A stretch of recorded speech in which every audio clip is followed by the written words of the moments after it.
Alright, if you've ever needed to replace the license plate bulbs on an 03 to 08 Corolla, Toyota Corolla, you've probably popped the trunk, saw this black cover, and you took your little pins out. They just pull straight out. You can reuse them. You drop your cover out of the way, and then you see the connection that goes to the light bulb. So you probably think you just push in these tabs and pop the housing out, that way you can access it from the outside.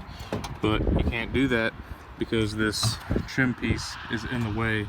You can't pull the housing out because the trim piece is in the way. So then you'll probably think, all right, well, I need to remove the trim piece, and you'll start looking at the bolts for the trim piece.